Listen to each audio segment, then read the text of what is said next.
$300 a month for a basement in Hamilton. Not Toronto, not Vancouver, Hamilton. For a basement apartment with no windows and shared laundry access. In 2005, the same basement would have cost $650. Your parents could afford a three-bedroom house in Hamilton for what you're paying to live underground like a mole person. But sure, tell me more about how avocado toast is ruining the economy. Welcome to Canada in 2025, where existing is a luxury most of us simply can't afford. What's up, Priced Out family? We need to talk about Canada, because somewhere between the true north, strong and free, now this country has become an expensive joke that no one's laughing at. I'm talking about a place where nurses are living in cars, where teachers need to be roommates, where making 80,000 a year means you qualify for affordable housing, because regular housing costs more than people's entire salary. The Canada our parents knew, gone. The Canada they promised us, never even existed. And the Canada we're stuck with, absolute insanity disguised as normal. So let's break down exactly how the most livable country in the world became completely unlivable for anyone under 40 years old. Spoiler alert, it wasn't an accident. Let's start with housing, because this is where the whole thing falls apart. In 2000, the average rent for a one bedroom in Toronto was about $800, and the minimum wage was about $6.85. So you need about 29 hours of work to pay for rent. However, in 2025, average rent for a one bedroom in Toronto is $2,400, and the minimum wage is $17.20. So you need about 35 hours of work just for rent alone. But wait, it gets worse. That $2,000 apartment, it was actually decent. Central location, reasonable size, functioning appliances. The 2025 apartment, it's a converted closet where the kitchen is also the bedroom and the bathroom door doesn't close properly. My friend Sarah just toured a cozy studio in Vancouver for 1,800.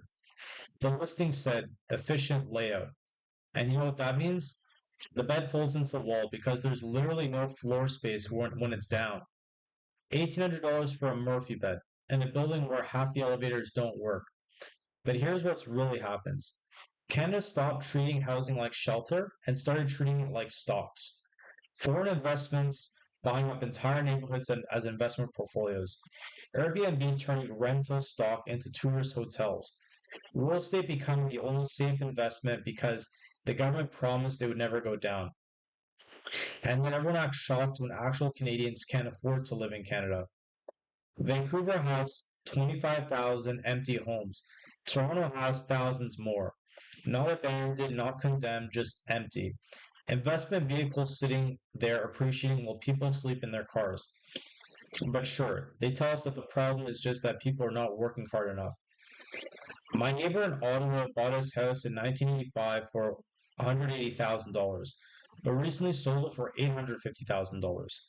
He didn't renovate it, didn't improve it, just existed while artificial scarcity did the work. That's not wealth creation, that's wealth extraction.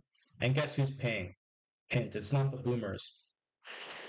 Okay, but maybe wages have kept up, right?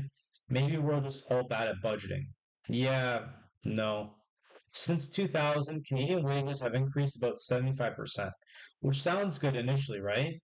But then you have to look at housing costs, which have increased about 340%, groceries up 180%, and gas up 200%. So we're making a little more money, but everything else is way more expensive. And the math doesn't add up. Let's talk about groceries because this is where it gets personal. Ground beef is around $12.99 a pound for the cheap stuff. A bag of apples, $8. Bread, $4.50. Not rye bread, not artisanal or Blunick, just basic white bread. I spent $180 at Metro last week. Got maybe 4 bags of groceries. Mostly store brand, no alcohol, nothing fancy. Just enough food to keep on living. My mom keep asking me why don't I cook anymore? It's cheaper than eating out.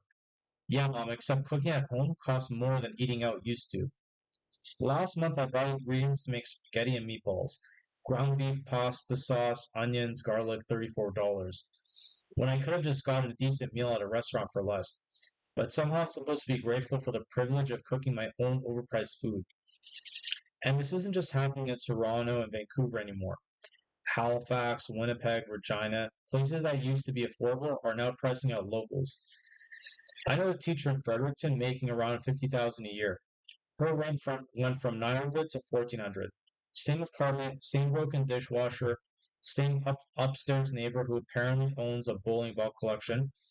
So now she's got to look for a second job. A teacher with a master's degree, working at weekends at Starbucks so she can afford to keep teaching her kids. That's not normal. That's insane. Let's talk about what daily life actually looks like for our generation in Canada right now. I know a nurse in Calgary who literally sleeps in her car between shifts because she can't afford to rent close to hospital and gas to commute from somewhere else affordable. A nurse saving lives, living in a Honda Civic. My friend Mike works 3 jobs in Ottawa: DoorDash, retail, and freelance graphic design. Only makes about $45,000 total despite having these 3 jobs, but he spends $28,000 on rent for a basement apartment with no natural light. He hasn't been to a dentist in 4 years. Not because he doesn't want to, but because after renting groceries, there's literally no money left. And somehow this is normal now. We've normalized teachers having roommates, normalized skilled professionals choosing between medication and rent. Like, when did we collectively agree that basic human needs were luxury items? Last week I was at Norfolk's, which is supposed to be the cheap grocery store, and I watched a woman put back a container of yogurt because her cart got declined for $127. She had real food in her cart, nothing fancy, just trying to feed her family. And yet $127 was too much. That's not personal failure, that's a system failure. But here's what really messes with your head. Everyone just acts like this is how things are now. Well, you'll have to get roommates, maybe move further out. Have you tried not eating out as much? We're rationing food in one of the world's biggest food producers. We're treating housing like a privilege in a country with more land than what we know what to do with. And somehow it's our fault for not adapting better. So, how did we get here? Because this didn't happen overnight. Immigration policy that brings in 400,000 people a year with nowhere for them to live, foreign tax buyers taxes that are basically just tips for millionaires, zoning laws that make it illegal to build affordable housing. And through it all, politicians acting confused about why housing costs so much. They'll say things like, we're looking into it, we're forming a committee, we're deeply concerned about affordability. Okay, maybe form a committee about why committees don't fix anything, and then we can actually get somewhere. They turned the Bank of Canada into a money printer during COVID, made borrowing so cheap that investors bought everything, then acted shocked when prices went insane. It's like pouring gasoline on a fire and then wondering why everything's burning.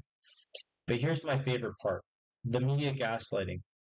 Millennials are choosing to rent longer. Young Canadians prefer the flexibility of not owning. Generation Rent embraces minimalism. No, we wouldn't choose this. We're not embracing minimalism. It's just that we literally can't afford to own anything. And I appreciate they stop making poverty sound like a lifestyle choice. And the boomers. Oh, the boomers. They bought houses for $40,000, watch them become 2 million, and then lecture us about saving money. My dad's always saying things like how he bought his first house at 25 and how I just need to save up more. Yeah, Dad, you saved $8,000 working at Canadian Tire part time. I need to save $200,000 working full time in tech. It's definitely the same thing, right? But here's the thing about our generation: we adapt. While politicians debate and boomers lecture, we're building entirely new ways to survive. Remote work. If Canadian cities aren't affordable, look for Canadian companies from Mexico or Portugal or anywhere in the world with decent internet and reasonable rent. I know people making Toronto salaries from Lisbon and apartments that cost one third as much. Same job, same pay, but actually able to save money. Co-living, not just roommates. Intentional communities, groups of friends buying houses together, splitting costs, and creating their own little economies. There's a group in Halifax that bought a duplex together. 6 people. Each owns a percent based on what they put in. Mortgage payments are about 800 per person instead of 2,000 for individual apartments. It's a revolutionary concept. Cooperation instead of competition. Gig economy staffing. Multiple income streams because one job just doesn't cut anymore. DoorDash during dinner rush. Freelance writing in the mornings. Online tutoring at night. We're basically running small businesses disguised as side hustles because the traditional job market is broken. And you know what? We're getting good at it. Tiny houses, van life, nomad lifestyles. If regular housing is unaffordable, we'll redefine what housing means.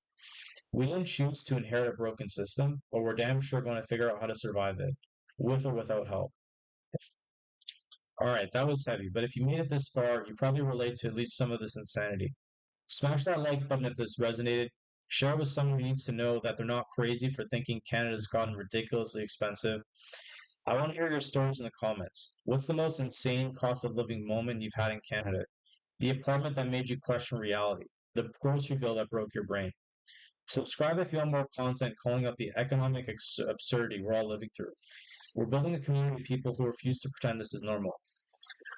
But here's what I really want to know. What's the most insane cost of living moment in Canada you've ever had? Drop it in the comments because honestly, we need to document the madness. All right, take care, everyone. Bye.